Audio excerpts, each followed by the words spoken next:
CPIയുടെ നിലപാട് ഇന്നലെ തന്നെ ഫ്രാൻസിൽ ഫ്രഞ്ച് കമ്മ്യൂണിസ്റ്റ് പാർട്ടിയുടെ സമ്മേളനത്തിൽ പങ്കെടുക്കുന്നതിന് വേണ്ടി ഇന്ത്യൻ കമ്മ്യൂണിസ്റ്റ് പാർട്ടി പ്രതിനിധിയായി പോയിട്ടുള്ള പാർട്ടി സംസ്ഥാന സെക്രട്ടറി സഖാവ് ബിനോയ് വിശ്വം ഇന്നലെ തന്നെ അദ്ദേഹത്തെ സമീപിച്ച മാധ്യമങ്ങളോട് പ്രതികരിച്ചിട്ടുണ്ട്.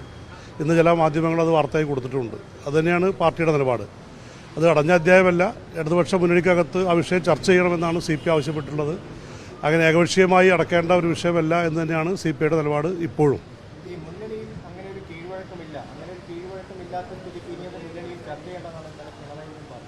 അതിനൊക്കെ മറുപടി മുമ്പേ പറഞ്ഞു കഴിഞ്ഞിട്ടുള്ളതാണ്. രാജ്യത്തിൻ്റെ ഭരണഘടന പോലും ഭേദഗതി ചെയ്യാൻ ആവശ്യമായ സാഹചര്യം ഉള്ളപ്പോൾ കീഴ്വഴക്കത്തിന് എന്ത് പ്രസക്തിയാണുള്ളത്?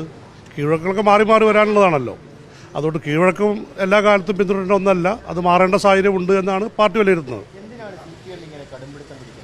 CPM ആണ് ചർച്ച ചെയ്യേണ്ടത് ആ വിഷയത്തെക്കുറിച്ച്. LDF ഇതുവരെ ഇത് ചർച്ച ചെയ്യില്ല. LDF യോഗം ചേർന്നിട്ടില്ല. അതിനു മുമ്പ് തന്നെ പ്രതിപക്ഷ നേതാവ് ഇതൊരു അടഞ്ഞ അധ്യായമാണ് എന്ന് പറയുമ്പോൾ ഇതിന്റെ സാധ്യതകൾ പൂർണ്ണമായി അടയുകയാണ് പ്രതിപക്ഷ ഉപനേതാവ് പദവിയുടെ. അതെ, അദ്ദേഹം പറഞ്ഞതിലൊരു തിരുത്ത് വേണ്ടത്. ഇത് CPI പറഞ്ഞുകൊണ്ടേയിരിക്കും. അങ്ങനെ പറഞ്ഞുകൊണ്ടേയിരിക്കുന്നൊരു പാർട്ടിയല്ല CPI പറഞ്ഞുകൊണ്ടേയിരുന്നത് പലപ്പോഴും കേട്ടിരുന്നെങ്കിൽ ഈ അവസ്ഥ ഇന്ന് ഇടതുപക്ഷ മുന്നണിക്ക് ഉണ്ടാവുമായിരുന്നില്ല എന്ന് അനുഭവം നമ്മളെ ബോധ്യപ്പെടുത്തുന്നുണ്ട്. PMC വിഷയത്തിൽ ഉൾപ്പെടെ CPI നിലപാടാണല്ലോ ഇപ്പോൾ എല്ലാവരും പറഞ്ഞുകൊണ്ടിരിക്കുന്നത്. അങ്ങനെ പല വിഷയങ്ങളിലും വ്യത്യസ്ത സമയങ്ങളിൽ വ്യത്യസ്ത വിഷയങ്ങളിൽ വിരുദ്ധ അഭിപ്രായങ്ങൾ പറയുമ്പോൾ അതൊന്നും ചർച്ച ചെയ്യാനോ ഗൗരവത്തിലെടുക്കാനോ മുന്നണി തയ്യാറായില്ല എന്നുള്ളത് തന്നെയാണ്. അവറ്റകളുടെ കരച്ചിലേക്കാൻ തന്നെ എന്തൊരു സുഖം, എന്തൊരു സംഗീതാത്മകം.